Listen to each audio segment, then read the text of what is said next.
Isang masaya at malamig na umaga sa bawat isa. Ang Panginoon ay sumainyo. Ayan. Ang Panginoon ay suma sa atin, kasama natin siya. He is with us and in us. And we're here to honor the Lord, to give praise to the Lord, to hear the word of the Lord.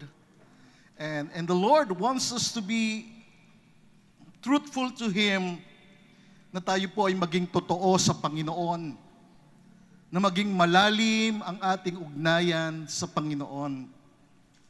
You know why?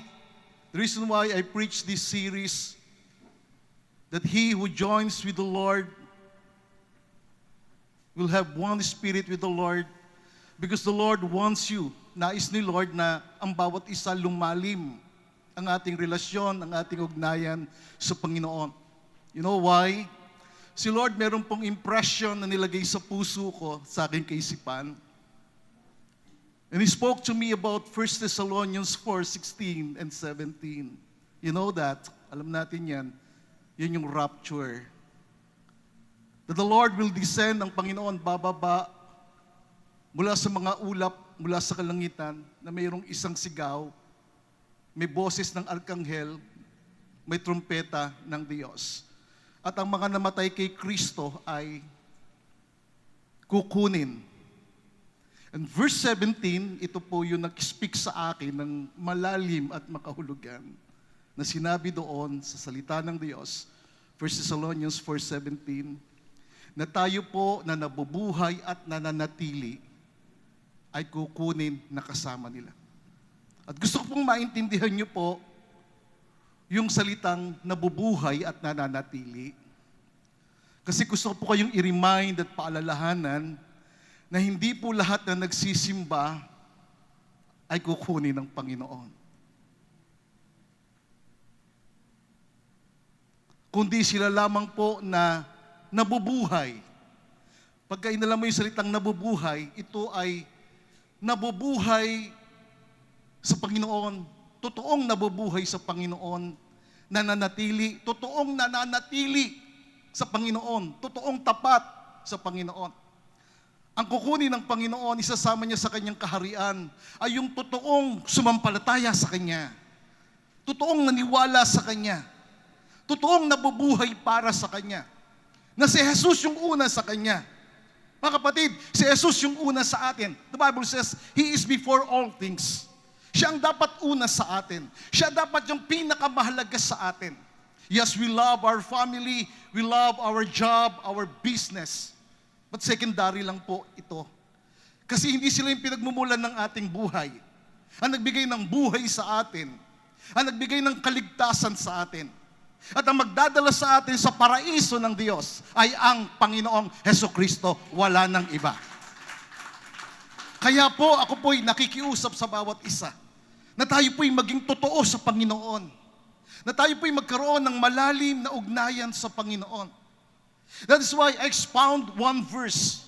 Kasi one verse in the power of the Holy Spirit will give us a clear understanding of our relationship with the Lord, of our spiritual position with the Lord. Napakahalaga po ng salita ng Diyos, mga kapatid. Napakahalaga ng relasyon natin sa Panginoon. Napakahalaga ng pagiging tapat at totoo natin sa Panginoon. Amen? Pwede ba natin palakpakan ng Panginoon, pasalamatan natin siya. Thank you, Lord. Thank you so much, Lord. Praise the Lord. Napakahalaga po ng ating pong mensahe ngayong umaga. And I pray na ito'y maukit sa puso ng bawat isa. Na silang nabubuhay at nananatili kay Kristo ay kukuning kasama niya at mananatili sa Kanya magpakailan pa man. Hindi ito sa pamagitan ng relihiyon, pagsisimba, hindi po. Kundi sa pamamagitan ng pagkakaroon ng personal na relasyon kay Hesukristo. Na si Hesukristo ay totoong tinanggap mo bilang tagapagligtas at Panginoon ng iyong buhay. Amen? Totoo siya sa iyong buhay. At siya po yung nagdadala ng pagbabago sa buhay ng tao. Siya yung nagbabago ng isip, ng buhay ng tao. Siya ang nagdadala sa atin sa isang pinagpalang buhay at makapangyarihang buhay. Amen? Nung nakaraang mga araw, linggo, pinag-usapan natin yung last Sunday we talk about the blessings of being one spirit with Christ. Tayo po ngayong umaga ay mas lalalim ng bahagya. Kasi nais ng Panginoon na tayo po'y lumalim ng bahagya. Mas lumalim tayo sa ugnayan natin sa Kanya upang maranasan natin ang Kanyang kapangyarihan. Kasi kapag naglilingkod tayo sa Panginoon at nasa mababaw tayo na paglilingkod, hindi natin mararanasan ang kapangyarihan ng Panginoon. That's why Jesus said to Peter, launch out into the deep. Pumarong ka sa pinakamalalim na lugar at manghuli ka ng isda. At nang siya'y sumunod, nakakuha siya ng maraming isda, nakahuli sila, at nangyari at nagkaroon ng kaganapan sa kanya ang kapangyarihan ng Diyos. Ang kapangyarihan ng Panginoong Hesus. Mga kapatid, sa ating paglilingkod sa Panginoon, kapag tayo po'y lumalalim sa Kanya, sa ating personal na ugnayan, doon natin mararanasan yung Kanyang kapangyarihan sa ating buhay. Doon natin mararanasan yung pagbabago ng ating buhay. Pagbabago ng kaisipan, pagbabago ng ating buong buhay, at maranasan natin ang kapangyarihan ng ating Panginoon. Kaya ngayong umaga, nais ng Panginoon na lubos nating maunawaan kung anong ang ibig sabihin ng pagiging isang espiritu kasama ng ating Panginoong Jesucristo. Ang pakikisa sa Kanya, sa Kanyang espiritu, ay pakikisa sa Kanyang buhay, sa Kanyang katangian, pagiging isa sa Kanyang layunin, at pagkakaroon ng makapangyarihang buhay na dumadaloy mula sa ating espiritual na pakikipag-isa sa ating Panginoong Jesucristo. Maranasan natin yung kapangyarihan nito sa ating buhay. So today, I will share this message about the power of one spirit with Christ. Ang kapangyarihan ng pagiging kaisa o pagiging isang espiritu sa ating Panginoong Hesus. Makapangyarihan ito, mga kapatid. Kapag kaisa mo ang Panginoong Hesus, majority ka. Kapag kaisa mo ang Panginoong Hesus, you are more than a conqueror. Kapag kasama mo ang Panginoong Hesus, pinagpala ka. Kapag kaisa mo siya sa Espiritu, ikaw ay matagumpay. For the Bible says, greater is He that is in you than he that is in the world. And we are one with Christ. When He made a decision to believe in Christ, nung ikaw ay nagdesisyon na ginawa mong Panginoon at tagapagligtas si Jesus, maging totoo ka. Kasi sabi ng Panginoong Hesus, hindi lahat ng tumatawag sa akin, Panginoon, Panginoon, ay diringgin ng Diyos at makapapasok sa Kanyang kaharian. Hindi lahat, kundi sila lamang na gumagawa ng kalooban ng Diyos. Ibig sabihin, sila lamang na totoo, tunay at tapat sa Kanyang relasyon sa Kanya. So today, I will share this message about the power of one Spirit with Christ. One Spirit with Christ means being joined together in perfect spiritual unity. Ito po ay nangangahulugan ng kaganapan sa espiritual na pagkakaisa. Hindi lamang sa ating damdamin o kaisipan, kundi sa pinakaloob na bahagi ng ating pagkatao. In the very core of our being. So sa kalooban mismo natin. Na tayo'y kaisa ng Panginoong Hesus, na tayo'y isa sa Kanya. Na tayo'y nakipag-isa sa Kanya. Na tayo naging kabahagi sa buhay ng Panginoong Hesus, na yung buhay ng Panginoong Hesus naging buhay natin. Yung kabanalan ng Panginoong Hesus naging kabanalan natin. Yung katuwiran ng Panginoong Hesus naging katuwiran natin. At kung sino si Jesus, nagiging ganun tayo. Kasi tayo nagiging katawan o kinatawan ng ating Panginoong Hesus. Sabi ng ating verse, 1 Corinthians 6:17, the one who is joined, siya na nakisama sa Panginoon, siya na nakiisa sa Panginoon ay isang espiritu sa Kanya. He who is joined with the Lord is one spirit with Him. That is why you are a majority when you are one in Christ. Ikaw ay makapangyarihan, ikaw ay pinagpala, sa pamagitan ng pagiging kaisa mo kay Kristo. The phrase one spirit not only speak of unity, it unveils a dimension of power. Hindi lamang ito nangungusap ng pagkakaisa sa espiritu, kundi ito po ay naghahayag ng isang mas mataas na antas o dimensyon ng Kanyang kapangyarihan na nagmumula sa lubos na pakikipagkaisa,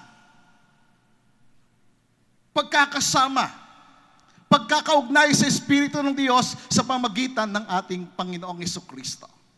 Ito yung lubos at isang mataas na antas ng kapahayagan ng kanyang kapangyarihan at pagpapala sa ating buhay.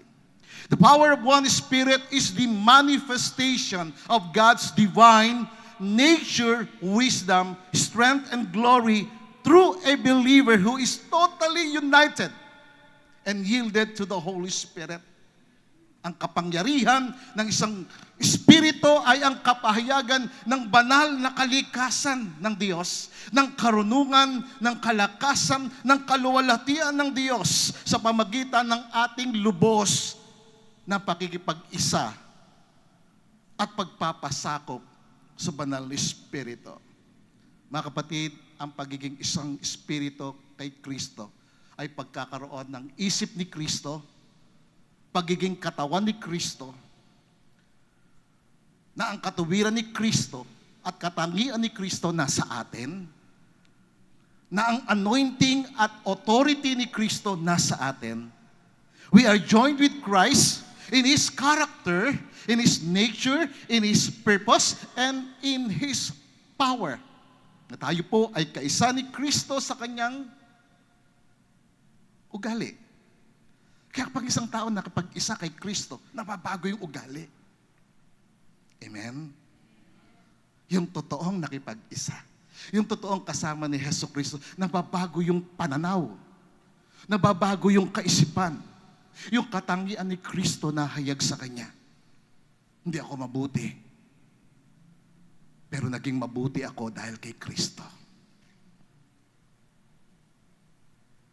Nahayag sa akin yung Kanyang katangian. Nahayag sa akin yung Kanyang layunin. Yung Kanyang kapangyarihan. In other words, our desires, our values, and life mission are now completely aligned with Christ. Kaya nga po ini-emphasize natin, binibigyan natin ng emphasis, ng diin, nagiging emphatic tayo sa pagkakaroon ng isang espiritu kay Kristo. Na yung kanyang nais, nagiging nais mo. Yung puso ni Kristo, nagiging puso mo. Yung damdamin ni Kristo, nagiging damdamin mo. Yung kaisipan ni Kristo, nagiging kaisipan mo. Yung values ni Kristo, nagiging values mo. Yung mga pinagpapahalagahan, ano yung mahalaga kay Kristo, nagiging yun din ang iyong pinagpapahalagan. Yun din yung mahalaga sa iyo. Bakit? Kasi naging kaisa ka ni Kristo. Amen? You see, this union with Christ gives us access to heaven's revelation, to heaven's resources, and to heaven's influence on earth. Ito yung access natin. Ibig sabihin, meron tayong karapatan dahil sa pakiging kaisa natin kay Kristo, meron tayong karapatan, may karapatan ka doon sa kapahayagan ng langit. Bukas ang langit sa iyo. Bukas sa iyo yung resources ng langit. Amen? Bukas sa iyo yung impluwensya ng langit. Kapangyarihan ng langit nasa iyo. Kaya nga, hindi ka nag-iisa. Hindi ka mukhang kawawa. Ikaw ay kahanga-hanga. Amen? Pwede mo natin palakpakan ng Panginoon. Kapag hindi maliwanag sa isang tao yung kanyang relasyon kay Kristo, kawawa ang buhay, miserable. Kapag ang alam lang ng tao, pupunta ako sa church, magsisimba, makikinig, pagkatapos uuwi na, and then going back to the old life, miserable ang buhay. Kapag hindi naintindihan ng isang tao yung kanyang binabasa, yung salita ng Panginoon sa kanyang buhay, miserable ang buhay. That's why I keep on reading and reading and reading and reading and meditating and meditating and meditating the Word of God, the Bible. I love the Bible. Because the Bible is God's love letter for us. The more you read the Bible, the more you will know the heart of God. The more you will understand the heart of God. The more you will know the plan of God in your life. Hindi pinlano ng Diyos na maging miserable ka. Hindi pinlano ng Diyos na abusuhin ka. Hindi pinlano ng Diyos yung buhay na maging kawawa ang buhay ang buhay mo at ang buhay ng iyong pamilya. Ang plano ng Diyos ay pagpalain ka, paunlarin, pagandahin ang iyong buhay. Yan ang plano ng Diyos sa iyong buhay. Pero pastor, bakit nangyayari? Meron bang tao, kawawa ang buhay, miserable ang buhay, mahirap sila. Bakit? Kasi kinalimutan nila ang Diyos sa kanilang buhay. Hindi nila pinagpahalagahan yung totoong ugnayan at relasyon sa Panginoon. Kaya ang buhay nila sira at wasak. Mga kapatid, this is an everyday life. It is a lifestyle.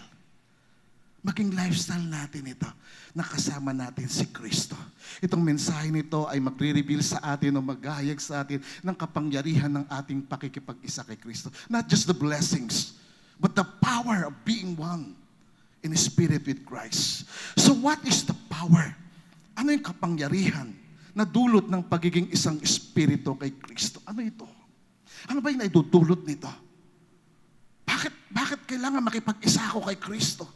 Bakit kailangan maging una si Kristo sa aking buhay? Mga kapatid, dahil ito'y may kapangyarihan. Pag una siya sa iyo, pag mahal mo siya, kaya nga love the Lord your God with all your heart, with all your mind, with all your strength. He is the first. Give your love to God. Bigay mo ang iyong pag-ibig at ang iyong pagmamahal sa Panginoon. Because He is the first. He is the one who gave us life. Siya nagbigay ng buhay sa iyo. Siya ang dahilan kung bakit ipinanganak ka sa mundo at hindi ka pinanganak na aksidente. No, hindi aksidente ang kapanganakan mo. Merong purpose, merong layunin ng iyong buhay sapagkat isang araw maglilingkod ka ng totoo sa Panginoong Hesus. Amen? So ano yung kapangyarihan na dulot ng pagiging isang spirito kay Kristo? First, the power of divine connection with Christ. Ito yung kapangyarihan ng banal na ugnayan. Pakitapi kang katabi mo, sabi mo, banal na ugnayan. Banal na ugnayan. Ito yung kapangyarihan ng pagkakaroon ng banal na ugnayan. Meron kang divine connection. Ang tao sa mundo natin, naghahanap ng connection. Ay, kailangan may connection ako sa ganito para makapasok ako ng trabaho. Kailangan may connection ka kay congressman para ikaw ay merong magandang pwesto. Ito ang hinahanap ng ordinaryong tao. Pero ang anak ng Diyos, merong banal na ugnayan sa Diyos. Amen. You see, the power of divine connection with Christ refers to the supernatural life. Ang kapangyarihan ng banal na ugnayan kay Kristo ay tumutukoy sa supernatural na buhay. Supernatural, extraordinary, makapangyarihang buhay. Pagkakakilanlan at layunin na dumadaloy mula sa spiritual na pakikipag-isa. Kaya alam ng tao, alam ng dyablo kung kanino ka. Kung sino kasama mo. Naalala ko nung meron kaming pinalalayas na demonyo sa isang tao. Lumapit ako doon sa demonyo na sumasapi doon sa tao. Kasi I know how to battle in the spirit realm. Sabi ng demonyo doon sa isang kasama ko, hindi ko siya kilala. Pero ikaw kilala kita. Bakit niya ako nakilala? Kasi nakikilala ng demonyo yung taong totoo ang relasyon sa Panginoon. Kaya sabi ng mga demonyo na sumakop o sumapi doon sa mga anak ni Siva, kilala ko si Pablo, kilala ko si Jesus, sino kayo? Kaya yung mga taong hindi kilala, sinasapian, sinisira ng demonyo ang kanilang buhay. Kaya importante yung iyong identity. Ay importante kung kanino ka naka-identify. Kanino ka nakaugnay. Pakitapi kang katabi sa mga importante kung kanino ka mayroong banal na ugnayan. Amen. Dahil may kapangyarihan nito. Amen. May kapangyarihan ito. Purihin ang Panginoon. Hallelujah. Makapangyarihan ang Panginoon na nasa iya.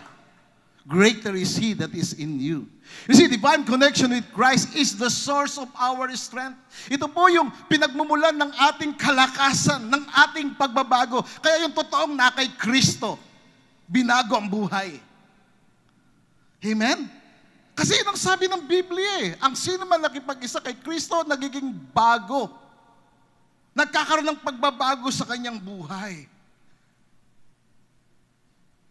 See, divine connection with Christ is the source of our strength, transformation, fruitfulness, and eternal destiny. Ito po yung pinagmumulan ng ating lakas. Kapag ikaw mayroong banal na ugnayan kay Kristo, mayroong kang kalakasan.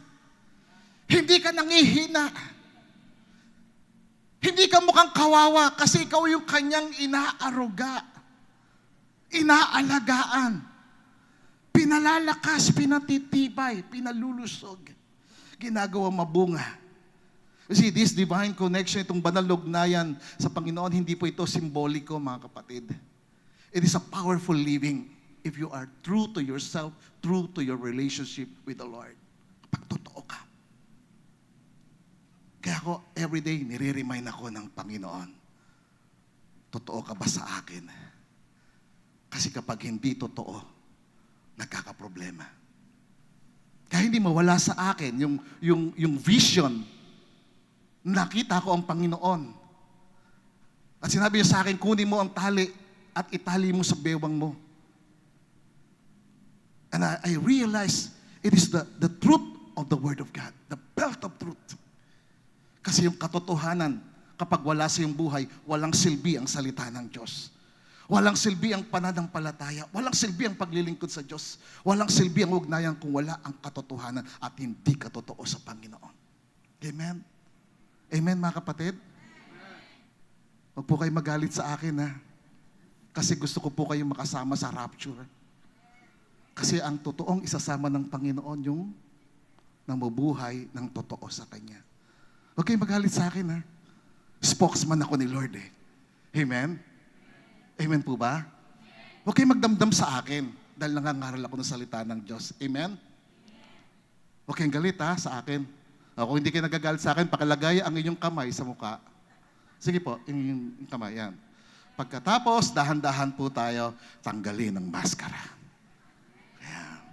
Sabi mo sa katabi mo, hindi na ako nakamaskara. Ayan, totoo na ako. Mga kapatid, ang paglilingkod sa Panginoon, hindi nakamaskara. Hindi yung mukha kang mabait, pero hindi totoo. Na pag nakikita ni pastor, di ba? Kaya ako natutuwa ako doon sa mga talagang nabago eh. Pag ikaw nabago ka, nagtatrabaho ka, ang aga mo. Yes, praise the Lord. Di ba? Kasi totoo ka eh. Kasi binabago ka ng Panginoon. Mga kapatid, this divine connection is a powerful living. A life-giving union. Sabi ng Ephesians 2 verse 18, through Christ we both have access by one Spirit to the Father. Sa pamagitan ng ating Panginoong Hesukristo, tayo ay nagkakaroon ng karapatan. Meron tayong access. Pag sinabing access, may karapatan ka. Meron kang authority na makalapit sa Ama at maranasan mo ang kanyang kapangyarihan sa iyong buhay. To be divinely connected with Christ means to have spiritual access to the Father through faith in Christ, and His life flows in us. Ito yung pagkakaroon ng kanyang buhay sa atin, na yung kanyang banal, yung ating banal na ugnayan sa Panginoon, ito yung nagbibigay sa atin ng kalakasan. Ito yung muhubog sa atin. Ito yung maakay sa atin at papalago sa atin araw-araw. At nagbibigay sa atin ng kapamahalaan, ng kapangyarihan laban sa kasalanan. Kaya mong pagtagumpayan ng kasalanan. Bakit? Kasi nasa iyo si Kristo. Bakit? Kasi totoo ka kay Kristo. Bakit? Kasi si Jesus ang nagbibigay ng pagbabago at kapangyarihan sa iyo. Amen? Kaya sabi ng Galatians 2:20, and we can quote this, it is no longer I who lives, but Christ lives in me. Hindi na ako nabubuhay sa aking sarili, kundi si Kristo ang nabubuhay sa akin. At kapag si Kristo ang nabubuhay sa iyo, matindi ang buhay mo. Pinagpalang yung buhay. Kasi meron kang banal na ugnayan sa Kanya. Kapag yung Espiritu kaugnay ni Kristo, you become spiritually one with Him. Si Kristo ang nabubuhay. Connected ka sa Kanya. Nakatulad ng sanga na nakaugnay. Kaya inuulit natin ito eh. No? Pinapaalala. Katulad siya sabi ng John 15 verse 5, Jesus said, I am the vine, you are the branches. Sabi ng Panginoong Hesus, ako yung puno, ikaw yung sanga. If you remain in me, kung mananatili ka sa akin. Kung totoo, kaya yung word na remain, kung totoong nananatili ka sa akin, ako ay sa iyo, sabi niya. Kung totoo ka sa akin, totoo ako sa iyo. At kung totoo totoo ka sa akin at ako'y totoo sa iyo, you will bear much fruit. Magbubunga ka. May paglago ng buhay. May pagbabago ng buhay. May kapangyarihan. Dahil sa iyong banal na ugnayan kay Kristo. Your divine connection empowers you to have authority and to live victoriously. Amen? Kasi yung vine, nagbibigay ito ng sigla, nagbibigay ito ng buhay sa sanga. Kapag ang sanga ay tuyo na, ito ay dahilang hindi na siya nakaugnay sa puno. And we as branches, we should always remain and be true to our relationship with the Lord. Sa ating pong divine connection, sa ating banal na ugnayan kay Kristo, na pagtatagumpayan natin ang kasalanan. Na pagtatagumpayan ng tukso, na pagtatagumpayan ng mga atake ng kaaway, na pagtatagumpayan ng kahirapan. Amen? Na pagtatagumpayan ng lahat ng pagsubok, sapagkat ikaw ay nakaugnay sa Kanya. Can you give Him the praise? Ito ang dulot ng banal na ugnayan sa Kanya. Being one with Christ. Second, it is the power of divine strength.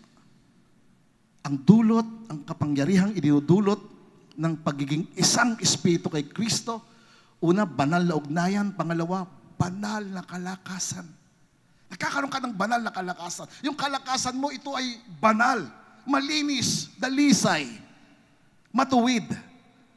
Na kalakasan at kasiglahan na ang iyong objective ay gumawa lagi ng tama at totoo sa paningin ng Diyos. Na ang iyong pamumuhay ay naging nakakalugod sa Panginoon.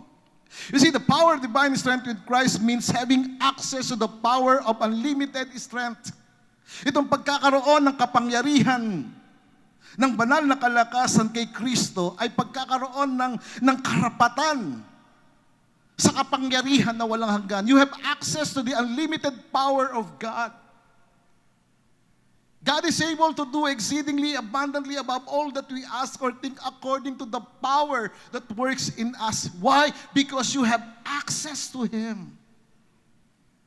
Kaya nga pagka ikaw nag-pray ka, ng totoo ang panalangin mo. Kasi pagka ang panalangin mo nagiging totoo sa Panginoon, makita mo, teary-eyed ka, umiiyak ka sa Kanya. Pero pag nag-pray ka lang, Lord, may nawala, Lord, makita ko. Pag ganun, walang power, walang impact yan. Pero kapag totoo ka na, Lord, tulungan mo ako. Mangyari sa akin ang kalooban mo. Kumanda ang buhay ko. Makita ko yung mga nawala sa akin, bumalik sa akin yung mga ninakaw ng dyablo. Kasi bawat isa ninanakawan ng dyablo eh. So kapag ikaw tumulo ang luha mo sa Panginoon, Lord, ang business namin, ang kabuhayan namin, Panginoon, pagpalain mo. Pag umiyak ka sa Panginoon, naging totoo ka sa panalangin, nagkakaroon ka ng access, ng ugnayan ng karapatan sa kapangyarihan ng Panginoon. At ito ay lumalampas sa likas na kakayanan ng tao. Ito ay dumadaloy mula sa ating malalim na ugnayan at pakikipag-isa kay Kristo. It is the inner power, endurance, courage, and resilience that comes with Christ Himself because He is in you. Because you joined yourself to Him. That's the inner power. Paloob na kapangyarihan, matibay, matapang, may kakayanan na bumangon sa mga pangyayari sa buhay kapag si Kristo ang nananahan sa iyo. Anumang pagsubok, anumang atake ng kaaway, anumang problema, mapagtatagumpayan mo. Amen? Dahil kay Kristo na nagpapalakas sa iyo. Purihin ang Panginoon.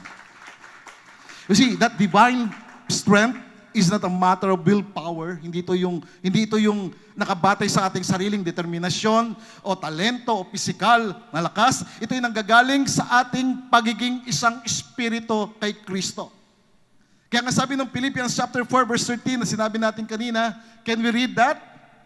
Amen? Sabay-sabay tayo. Ready? Go! I can do all things which He has called me to do, through Him who strengthens and empowers me to fulfill His purpose, I am self-sufficient in Christ's sufficiency. I am ready for anything and equal to anything through Him who infuses me with inner strength and confident peace. Amen? Purihin ng Panginoon. Magagawa mong lahat. Sige, palakpakan natin ng Panginoon. Purihin ng Diyos. Magagawa ko ang lahat ng bagay ay sa pagkatawag niya sa akin. Sa pamagitan ng Panginoong Jesucristo nagpapalakas sa atin at nagpapasigla sa iyo at sa akin upang tuparin ang kanyang layunin sa ating buhay. Upang mangyari sa iyo yung plano ng Panginoon. Maganap sa iyo yung kalooban ng Panginoon. At maging sapat ka doon sa kasapatan ni Kristo. Na kaya mong harapin anumang bagay. Kaya mong, yung lahat ng bagay, kumbaga, kaya mong lampasan, kaya mong pagtagumpayan sa pamagitan ng pagpapalakas niya sa iyong kalooban. He strengthens your inner being. Kaya yung ating inner life, ito yung ating pong connection, divine connection. And for us to experience divine strength. Kaya nga po, anumang gamit na gusto mong magkaroon ng power, katulad ng electric fan, gusto mong umikot siya, i-plug in mo siya. Di ba? Pag naiinitan ka, di ba? Kailangan mo ng lamig. Ipa-plug in mo siya. Salamat, naka-plug in. Kaya maginhawa ang pakiramdam ko dito. Pero kapag hindi naka-plug in, walang power.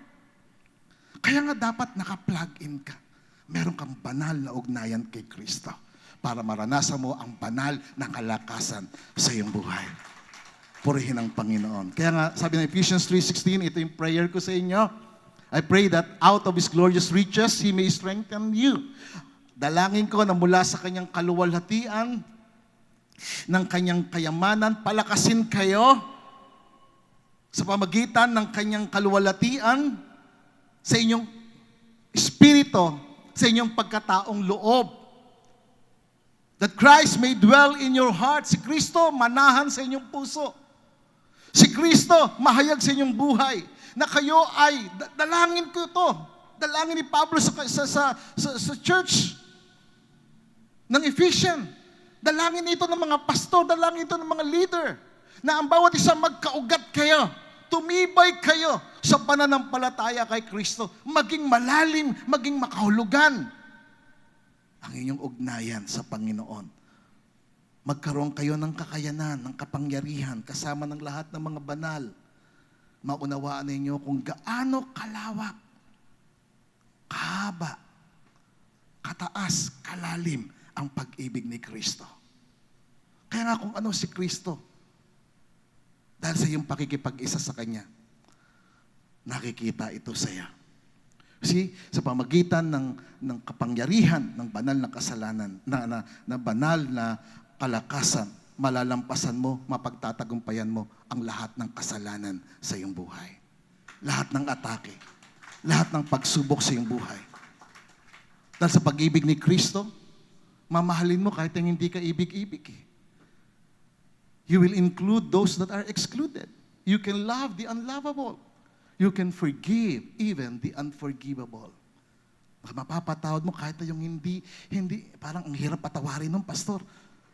Pero for the sake of Christ, you will forgive. Amen? For the sake of Christ, you will extend His love. You will believe the impossible because Christ is in you. Amen? Purihin ang Panginoon. Kaya pa natin? And last na po ito, the power to fulfill our divine assignment with Christ. Yung kapangyarihan na tuparin ang ating banal na tungkulin kay Kristo. Meron tayong banal na tungkulin. Kaya nga po, importante, mahalaga na maintindihan natin, maging maliwanag sa atin, na meron kang banal na ugnayan sa Kanya. At meron itong kapangyarihan na naidudulot sa ating buhay. Yung pagkakaroon ng isang espiritu kay Kristo. Nagkakaroon tayo ng banal na ugnayan, kapangyarihan ng banal na ugnayan, kapangyarihan ng banal na kalakasan, at itong kapangyarihan ng banal o pagsasagawa, pagtupad ng ating banal na tungkulin. Meron tayong banal na tungkulin. This is our divine assignment. You have this divine assignment for you to fulfill the divine assignment. You see, the power to fulfill our divine assignment refers to the supernatural ability, authority, and divine backing that we receive from the Lord Jesus Christ. Para magawa natin ang ating banal na tungkulin, siya ang nagbibigay sa atin ng empowerment, ng supernatural ability na magawa natin yung sinasabi ng Panginoong Hesus. Ang Panginoong Hesus meron siyang huling sinabi bago siya umakyat sa langit. Meron siyang Great Commission. And the Great Commission is our divine assignment. Kapangyarihan, meron tayong kapangyarihan na tuparin ito na mag-akay tayo ng mga tao sa Panginoon. Ipaalam natin sa mga tao, may kaligtasan. At walang ibang kaligtasan. Hindi maliligtas ang tao sa pamagitan ng pagsisimba o paggawa ng mabuti. Hindi maliligtas ang tao sa mga gawain ng pagiging tao o gawa ng tao. Maliligtas ang tao sa gawa ng Diyos. Ano yung gawa ng Diyos? Ibinigay niya si Jesucristo. Walang ibang pangalan na ibinigay para sa kaligtasan ng tao. Hindi reliyon, hindi mabuting gawa, kundi si Jesucristo. Si Jesus yung namatay sa krus at nagbayad ng iyong mga kasalanan upang hindi ka na mabuhay sa iyong kasalanan at mabuhay ka kay Kristo. So ito yung ating banal na tungkulin. Kaya nga sabi ng Matthew 28, the Great Commission is Jesus' mission for the church, and His mission within us enable us to fulfill that mission. Matthew 28 verse 18, Jesus said, "All authority in heaven and on earth has been given to me." Ang lahat ng kapamahalaan sa langit at sa lupa ay ibinigay sa akin. Binigay sa kanya ng Ama, na kay Jesucristo. At si Jesucristo nagbigay sa atin ng banal na tungkulin, divine assignment, for us to fulfill the will of the Lord. And He said, "Go, make disciples." Humayo kayo at mag-alagad ng lahat ng mga tao. Bautismohan sila sa pangalan ng Ama, ng Anak at ng Banal na Espiritu. At turuan sila na sumunod sa lahat ng aking pinag-uutos. That's why I'm here. I'm teaching you to obey the commands of the Lord. Na sundin ninyo ang utos ng Panginoon. Ano ba ang utos ng Panginoon? Magkaroon ka ng malalim na ugnayan sa Kanya. Kasi ang isasama niya sa Kanyang kaharian ay yung totoo sa Kanya. Yung may malalim na ugnayan sa Kanya. Kaya nga si Jesus nagbibigay sa atin ng Kanyang kapangyarihan, ng kalakasan upang magawa natin yung Kanyang ipinag-uutos. Yung banal na tungkulin natin. Without Christ's power, we cannot change hearts. Kung walang kapangyarihan ng Panginoong Hesus, hindi natin mababago ang puso natin o wala tayong mababago sa ating buhay. Hindi natin mababago ang tao. Hindi natin maliligtas ang tao. Hindi tayo makakapag-alagad. Hindi natin maakay ang tao sa kaligtasan kung wala ang kapangyarihan ni Kristo. Kung wala tayong banal na ugnayan kay Jesucristo. Kung wala sa atin yung banal na kalakasan, hindi natin magagawa yung banal na tungkulin. Ngunit sa pagkakaroon ng banal na kapangyarihan, yung mga imposibleng bagay magagawa natin. Amen? Yung mga bagay na hindi mo kayang gawin, magagawa mo. Bakit? Dahil kay Kristo. Do you believe that? Dahil kay Kristo, magagawa mo lahat ng bagay. Magagawa mo yung mga dating hindi mo magawa. Ako dati hindi ko kayang magsalita, hindi ko kayang magturo ng salita ng Diyos, hindi ko kayang mabuhay ng totoo. Pero naging totoo ako dahil kay Kristo. Tinanggal ko yung maskara ko, yung hypocrisy, o yung pagiging ipokrito, pagiging plastic, dahil kay Kristo. Na ako'y naging totoo sa Kanya. Siya nagbigay sa akin ng kabutihan, ng katuwiran, ng kalakasan, ng kabanalan. And that is why the Bible says in 1 John 4:17, last sentence it says, as He is, kung ano siya, kung ano si Kristo, ganon din tayo sa mundong ito. Not in the next life, it will follow, but in us, in this world today. As He is, kung ano si Kristo, ganon din tayo sa mundong ito. We are Christ's ambassadors. and representative sent with full authority because His Spirit works in and through us. Tayo po ay mga ambassador. Kinatawan ng ating Panginoong Hesus. That's why Galatians 2:20 says, I no longer live, but Christ lives in me. Ako ng katawan ni Kristo. Ako yung kanyang kinatawan. Ako yung kanyang representative. Ikaw ang kanyang kinatawan din. Ikaw yung kanyang representative. Na hindi ka na dapat mabuhay sa sarili mo, kundi mabuhay ka kay Kristo upang ikaw ay maging kanyang divine agent na magtatatag ng kaharian ng Diyos. Pag-isipan po natin ito, mga kapatid. Hindi lamang po tayo nagre-represent kay Kristo ngayong umaga. Hindi lamang natin nire-represent si Kristo. Hinahayag natin si Kristo. Pinahintulutan natin si Kristo na makita sa atin. Kung ikaw ay na kay Kristo, kaysa ka ni Kristo, si Kristo makikita sa'yo. Yung reflection ni Kristo makikita sa'yo. Kaya hindi ko makalimutan sinabi ng isang tao noon. Sabi niya, I saw God in your ways. I saw Christ in you. Bakit? Bakit niya sinabing, nakikita ko si Kristo sa'yo? Bakit? Kasi nakita niya yung masama kong ugali noon. Yung masama kong buhay. And then nagkaroon din tawag ng 360 degrees na pagbabago. Dahil kay Kristo. As He is, so are we in this world. Kung ano si Kristo, ganun tayo. Dala natin ang pangalan ni Kristo. Dala natin ang katangian ni Kristo. Amen? Pakatabi ka katabi mo, sabi mo sa Kanya, dala natin si Kristo. Hindi mo lamang siya nire-represent, hinahayag mo siya. Ikaw ay kumakatawan kay Kristo. Dahil sa isang Espiritu. Yun yung essence ng 1 Corinthians 6:17. That he who is joined with the Lord is one Spirit with Him. One Spirit, one in nature, one in mind, one in purpose, one in objective, one in life, one in being. As He is, so are we in this world. Kaisa ni Kristo. Dala natin yung presensya niya. Kaya saan ka nandoon, nasa iyo yung presence ni Kristo. Nasa iyo yung katangian ni Kristo. Nasa iyo yung kapangyarihan ni Kristo. Sa pamagitan mo, si Kristo ay dapat mahayag sa mundo. Si Kristo ay dapat mahayag sa iyong pamilya. Si Kristo ay dapat makita sa iyong mga kaibigan sa pamamagitan mo. Mga kapatid, we are His divine expression. You are a divine expression of an invisible God. Si Kristo hindi nakikita. Just as Jesus was, kung paano si Kristo, dala niya yung kaisipan ng Diyos Ama. Kaya si Kristo naging tao para sundan natin. Hindi naging kahoy si Kristo para sumamba tayo sa kahoy. Hindi naging bato si Kristo para sambahin mo ang bato. No. Si Kristo naging tao para sumunod ka kay Kristo. Maging katulad ka ni Kristo. Kung ano yung pamumuhay ni Kristo, yun ang maging pamumuhay mo. Kung si Kristo ay totoo, maging totoo ka. Bakit? Kasi si Jesus ang daan, ang buhay, at ang katotohanan. Amen? Makita si Kristo sa atin. Dala natin ang kaisipan ni Kristo. Ihayag natin ang salita ni Kristo. Ihayag natin ang kapangyarihan ni Kristo sa ating buhay. Tayo po yung mga ambassador ng Panginoon.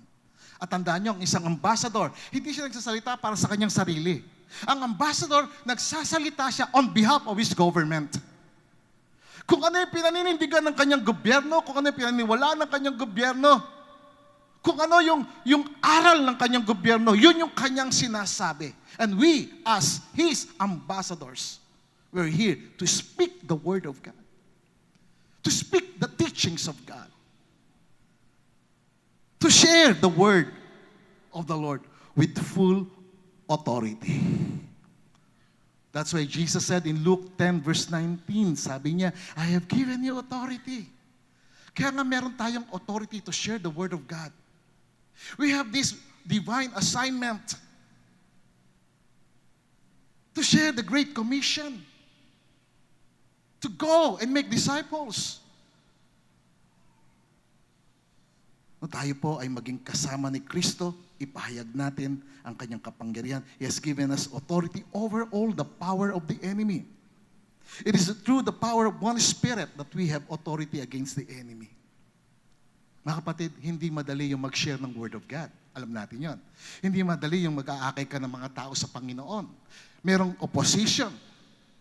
Merong persecution. Naranasan ko lahat yan. Naranasan ko na tinatawanan ako ng mga tao nung araw. Sasabihan ako, buwang again. Buwang again. Di nila naintindihan ang ibig sabihin ng pagiging born again. Jesus said, unless a man be born again, be born in the Spirit, he cannot see the kingdom of God. Di niya makikita ang kaharian ng Diyos. Hindi siya makapapasok sa kaharian ng Diyos. He cannot enter into the kingdom of God. He cannot explore the kingdom of God. Being born again is exploring the kingdom of God. Experiencing the goodness of God. Lahat ng mga taong tinawanan ako, inusig ako, wala na sila. Hindi ko alam kung nasaan ang kaluluwa nila.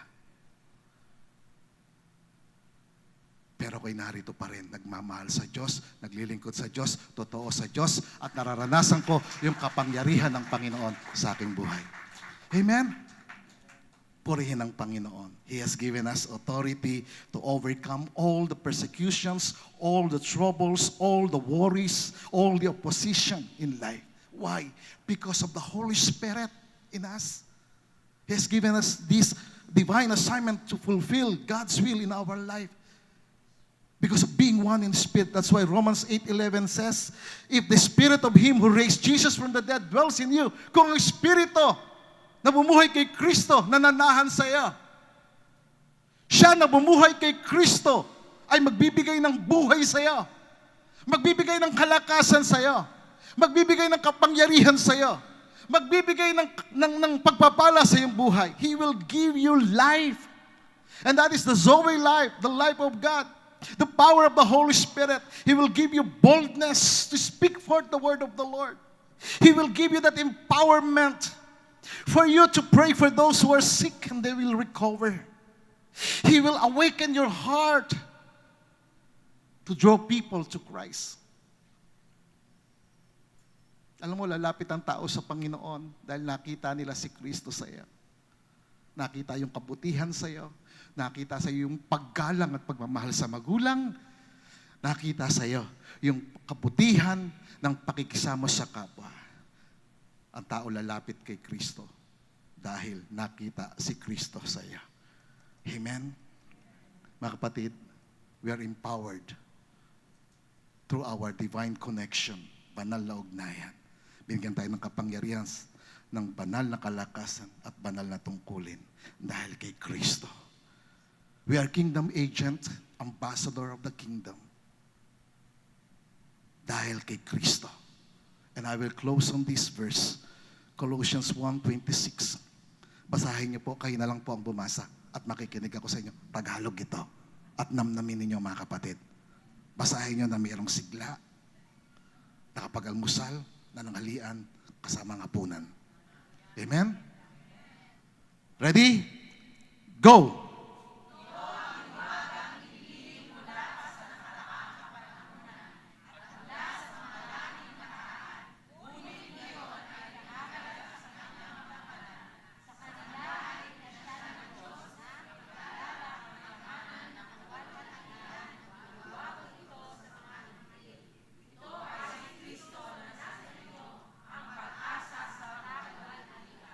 Pakisabi sa katabi mo, sino ang nasa iyo? Si Kristo, ang pag-asa sa kaluwalhatian. Amen? Si Kristo ang pag-asa ng pagbabago ng buhay. Si Kristo ang kapangyarihan natin sa mataas na antas ng pamumuhay sa kabanalan, sa kalinisan, sa katuwiran ng buhay. Si Kristo ang dapat makita sa iyo. Ito yung hiwaga na inilihim mula pa sa nakaraang kapanahunan, mula pa sa mga lahing nakaraan, ngunit ngayon ipinapahayag sa kanyang mga banal. Sino yung kanyang mga banal? Pakatapik mo ang katabi mo, ikaw ay isa sa mga banal. Sabi ka Ingles, saints. Kaya santo ka, santa. Ipinasya ng Diyos na ipakilalang kayamanan ng kaluwalhatian ng hiwagang ito sa mga hintil. Sino yung mga hintil? Ikaw at ako. Amen? Tayo yung mga pag sinabing hintil, hindi kasama ng mga Hudyo. Hindi kalahi ng mga Hudyo. Hindi kasama sa tipan ng Diyos. Wala tayo sa covenant ng Diyos. But because of Jesus Christ, kasama ka sa tipan ng Diyos, kasama ka sa covenant of blessings, kasama ka sa covenant of God's goodness in your life. Amen? Kasama ka, purihin ang Panginoon.